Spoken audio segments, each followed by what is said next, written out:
My son will inherit and his affair baby will receive nothing. I'm 26 female and I have a 5-year-old son. My ex-husband, 29, cheated on me with his co-worker, Bethany, 28. I was 2 months pregnant with our second child when I found out, and Bethany was going to have his child. I miscarried and my ex left the house to be with her, and it's been 2 years since the child was born. My mother-in-law has been supportive of me. It has nothing to do with my ex or his mistress and their child, up until a few months ago.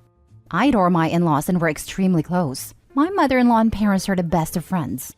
She loves me and her grandson more than anything, and this infuriates my ex-husband's affair partner. My in-laws cut contact with them straight away. Bethany was jealous that her child would never know the love of grandparents, but at least her son has a father. This brings us to the problem. Unfortunately, my mother-in-law has been very ill for a while, and so she's updated her will. My ex-husband was an only child, so he would have gotten everything. But now, my son will inherit her house, villa, and money. I will receive a large portion of her money and all of her belongings. Until my son turns 18, it will be in my trust, and if I pass before that, my parents will take care of it. And they do know this.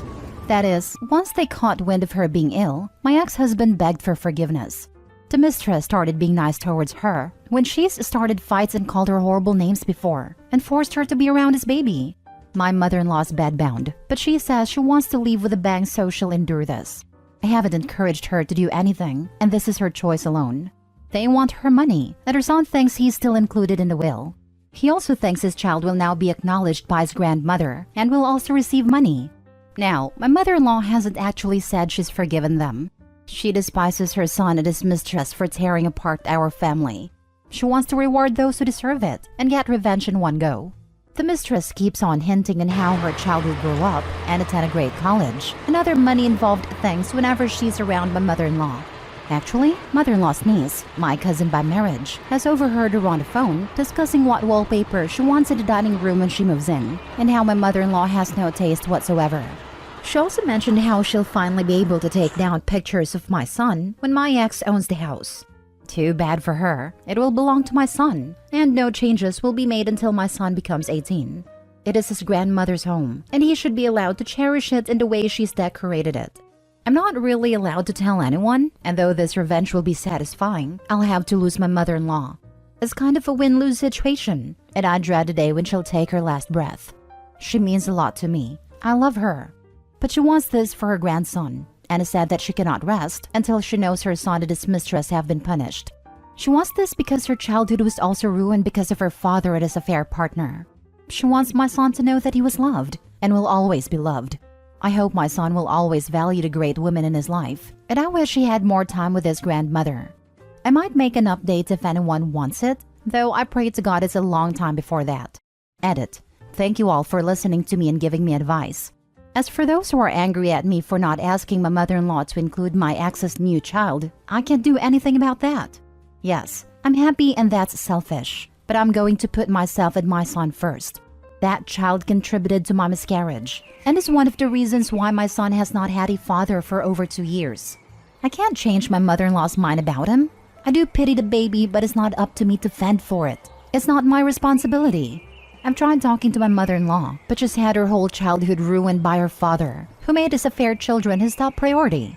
This is why she wants nothing to do with it or her son. He knows that she went through so much because of cheaters, yet he decided to do the same to her. He has seen his grandfather favor his aunt and uncle over his mother. If this happened to you, you wouldn't be so happy about sharing yet another thing with a baby. Thank you again to those who have listened to me, and I've read out the nice comments to my mother-in-law. We've had a great laugh together. The mistress would send me photos of her ultrasounds after I miscarried, either to me or to my family.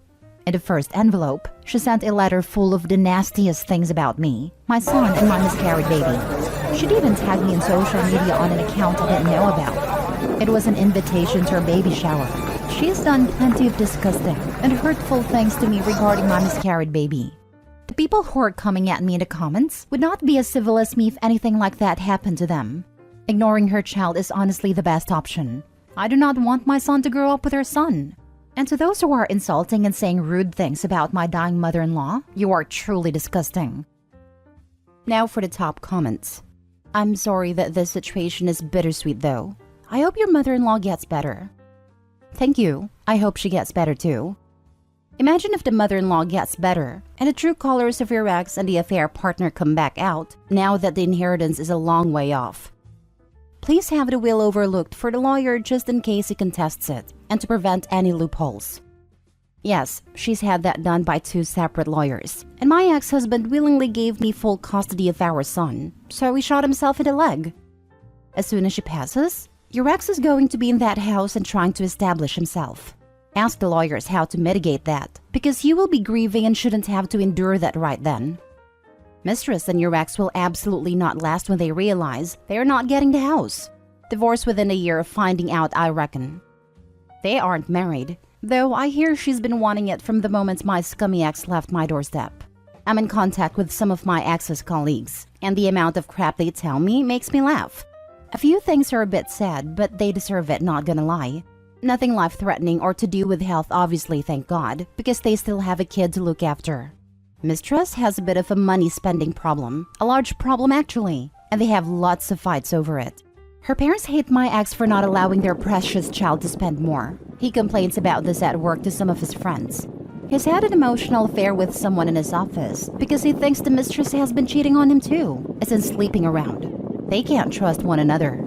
Still, what comes around goes around, though I hope they can resolve this for the sake of the kid. Sometimes the stupid loser whines at work about how he should have never left me for his mistress. But then again, he says he's glad he left our son behind. Next story. My dad wants to rebuild our relationship, but I have no interest in him. My 25 male father has always favored my sister. Not only does the family call him out on it, he admits to it. His defense is that my sister looks so much like our late mother that he can't help but spoil her. My sister caught on this and used it to her advantage. If she wanted something from the store, all she had to say was "please dad," and he would get it for her. If I asked for something, my dad would ask me what I've done to deserve it. And if I couldn't think of something good I did recently, I didn't get it. Whenever my sister did something bad, she would begin to cry and dad would easily forgive her. If I did something bad, I always had to face the full consequences. Dad would leave work and come get my sister from school for anything as small as a splinter. Well, I could be throwing up and Dad would say he couldn't leave work, and I had to tough it out. I tried so hard to earn his love and attention, but nothing worked. I tried excelling at school, I tried acting out, and I even forced myself to get into his hobbies in hopes we would bond that way. The day I gave up is the day I found out how little my dad cared about me. I was turning 15. The plan was for me, my dad, sister, uncle, and 2 friends to go on an arcade that was a 2-hour drive away. The day before my birthday, my sister got the sniffles, and Dad said she was in no condition to travel, and we would have to cancel the trip. I tried to convince him to leave her with our grandparents, but he didn't want to leave her to suffer alone, so he told me to call my friends and tell them, while he went and called my uncle. After we walked away, I went and cried my eyes out. About a gallon of tears later, I got a call from my uncle telling me not to worry. He would take us to the arcade. I ended up having a great time and forgot all about my dad and sister. But when I got back and my sister saw all my prizes, she asked if she could have one. I said sorry, no, these are from my birthday trip. Later, my dad came to me and told me it would be nice if I gave my sister something. I replied with something along the lines of, "You know what would be nice? If you didn't try to cancel my birthday over my sister's runny nose." My dad called me selfish and said my sister's health was more important and I would be a good big brother if I gave her something. I still didn't give her anything. After that incident, I gave up on my father and just focused on those who actually cared for me. My father either didn't notice or didn't care. As long as he had my sister, that's all he needed. He didn't start caring until it made him look bad in the public eye. My senior year, the band had an award ceremony. I didn't even bother asking my dad to attend. Instead, I asked my aunt and uncle. My dad didn't notice until he saw not only the family post on Facebook, but the school as well. A lot of the comments on the post were asking why my dad wasn't there, so he confronted me and asked why I hadn't told him. Said he would have loved to go. I replied, "In all the years of me winning awards, you've never showed up to support me. Why would I expect you to start now?" Later, I find out from my cousin that my dad called my uncle to fuzz at him for taking his place, and my uncle told him the same thing I did. For a brief moment of my life, my dad seems to start caring about me, but then my sister won a sports award and he forgot about me again. I moved on, went to college, and made a life for myself. I saw my dad every now and then, but our relationship stayed the same. Then, one day, my dad's worst fear came true. My sister moved on from him. She moved across the state to be near her boyfriend and his family. My dad cried to anyone who would listen. He would say how he's alone and has no one, but his obsession with my sister not only drove me away, but everyone else in the family as well. He showed up to my house one day and wanted to talk. He wanted to try and fix our relationship and have father-son bond. He said he didn't mean to mistreat me and that he just misses our mom so much. And my sister was all he had left of her, so that's why he acted that way. That's when I pointed out that I'm our mother's child as well. And he basically just told me he didn't see me as his child. He tried to backtrack and say that's not what he meant, but I wasn't having it. I told him I had no interest in him or having a relationship with him. He'll still try to get involved with me every now and then, but I keep him at an arm's length. I feel that it's too late to repair all the damage he has done. Wow. So I guess you weren't your mother's child too, since your sister is all he had left? Glad to move on. You were a kid who lost a mom and a dad in a sense, and there's no coming back from that. Out of curiosity, do you still talk to your sister? Not much. I'll text her to check up every now and then, but that's it. I also had a sister who was daddy's little girl, whereas I was daddy's other daughter. And he doesn't understand why now at 23, I still absolutely do not desire any type of relationship with him.